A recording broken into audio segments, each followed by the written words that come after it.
Learning studio. काल और उसके भेद। तो बच्चों, आज हम सीखेंगे काल के विषय में, जिसको हम इंग्लिश में टेंस कहते हैं।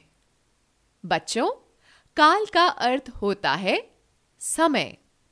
तो चलिए देखते हैं यहाँ क्या हो रहा है। यहाँ स्क्रीन पर हमको 3 बच्चे दिखाई दे रहे हैं। तो चलिए देखते हैं कि वो हमको क्या कहना चाहते हैं। मैं खाना खा चुका हूं। मैं खाना खा रहा हूं। मैं खाना खाऊंगा। तो बच्चों, इनकी बातें सुनकर हमें पता चलता है कि यहाँ इन तीनों के काम करने का समय अलग अलग है। पहले बच्चे के खाने का काम हो चुका है, दूसरे बच्चे के खाने का काम अभी भी चल रहा है और तीसरे बच्चे के खाना खाने का काम बाद में होगा। बच्चों, इन सभी से हमें क्रिया के होने के समय का पता चल रहा है। यह समय चुका, रहा और खाऊंगा के कारण पता चल रहा है। तो बच्चों, क्रिया के जिस रूप से कार्य के होने के समय का पता चले उसे काल कहते हैं। या फिर हम दूसरे शब्दों में ये भी कह सकते हैं कि जिस रूप से क्रिया के होने के समय का बोध हो उसे काल कहते हैं। बच्चों, काल के बदलने पर क्रिया का रूप भी बदल जाता है और जिस प्रकार यहाँ पर क्रिया को 3 कालों में किया गया है, उसी प्रकार काल के 3 भेद होते हैं: भूतकाल, वर्तमान काल और भविष्य काल। बच्चों, सबसे पहले हम भूतकाल के बारे में जानेंगे। बच्चों, भूतकाल 2 शब्दों के मेल से बना है, भूत और काल। भूत का अर्थ होता है बीत गया और काल मतलब समय, अर्थात वह समय जो बीत गया हो। अतः क्रिया के जिस रूप से बीते हुए समय का बोध हो या वाक्य में प्रयोग हुई क्रिया के जिस रूप से बीते समय में क्रिया का होना पाया जाता है, उसे हम भूतकाल कहते हैं। या बच्चों, हम यह भी कह सकते हैं कि जिस क्रिया से कार्य के समाप्त होने का पता चले उसे भूतकाल कहते हैं और इसकी पहचान वाक्यों के अंत में था, थे, थी आदि से होती है। चलिए कुछ उदाहरणों की सहायता से हम इसको और समझने की कोशिश करते हैं। जैसे, पंडित जवाहरलाल नेहरू भारत के पहले प्रधानमंत्री थे। मैं कल बाजार गया था और मां ने कल कपड़े धोए। बच्चों, इन सब वाक्यों की क्रियाओं में थे, गया था और धोए में काम के बीते हुए समय में होने का पता चल रहा है। इसलिए ये सभी काम भूतकाल में हुए काम हैं।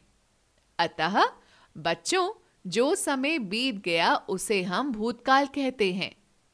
भूतकाल के बाद हम जानेंगे वर्तमान के बारे में। बच्चों, वर्तमान काल 2 शब्दों के मेल से बना है, वर्तमान और काल। वर्तमान का अर्थ होता है चल रहा और काल मतलब समय, अर्थात वह समय जो अभी चल रहा हो। इसलिए बच्चों, क्रिया के जिस रूप से हमें यह पता चले कि काम अभी हो रहा है उसे वर्तमान काल कहते हैं। इसका अर्थ होता है कि दर्शाई गई क्रिया उसी वक्त में हो रही है और इसकी पहचान हम वाक्यों के अंत में ता, ती, ते, है, हैं आदि से कर सकते हैं। आइए उदाहरणों की सहायता से वर्तमान काल को और समझने की कोशिश करते हैं। जैसे, अभी हम यह वीडियो देख रहे हैं।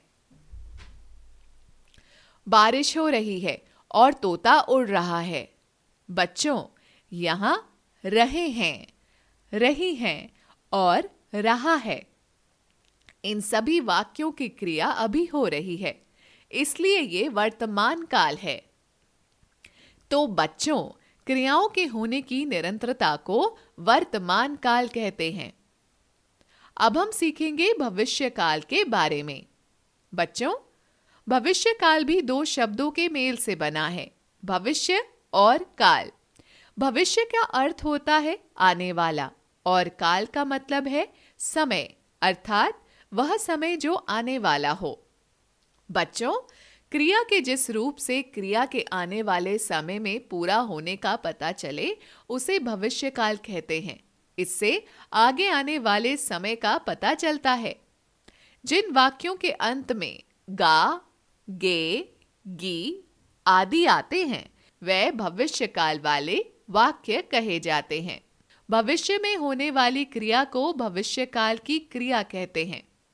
तो आइए बच्चों, उदाहरणों की सहायता से भविष्य काल को और समझने की कोशिश करते हैं।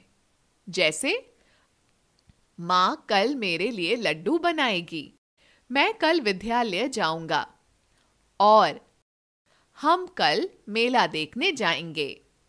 बच्चों, इन सभी वाक्यों में क्रियाएं आने वाले समय में होंगी और इनकी पहचान हमने बनाएगी, जाऊंगा और जाएंगे से की। तो बच्चों, क्रिया के जिस रूप से काम का आने वाले समय में करना या होना प्रकट हो उसे भविष्य काल कहते हैं।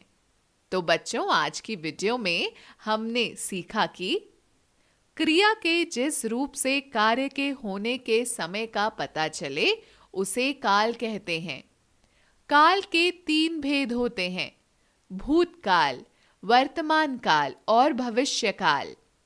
जिस क्रिया से कार्य के समाप्त होने का पता चले उसे भूतकाल कहते हैं और इसकी पहचान वाक्यों के अंत में था, थे, थी आदि से होती है। क्रिया के जिस रूप से यह पता चले कि काम अभी हो रहा है उसे वर्तमान काल कहते हैं और इसकी पहचान हम वाक्यों के अंत में ता, ती, ते, है, हैं आदि से कर सकते हैं। क्रिया के जिस रूप से क्रिया के आने वाले समय में पूरा होने का पता चले उसे भविष्य काल कहते हैं। जिन वाक्यों के अंत में गा, गे, गी आदि आते हैं वे भविष्य काल वाले वाक्य कहे जाते हैं।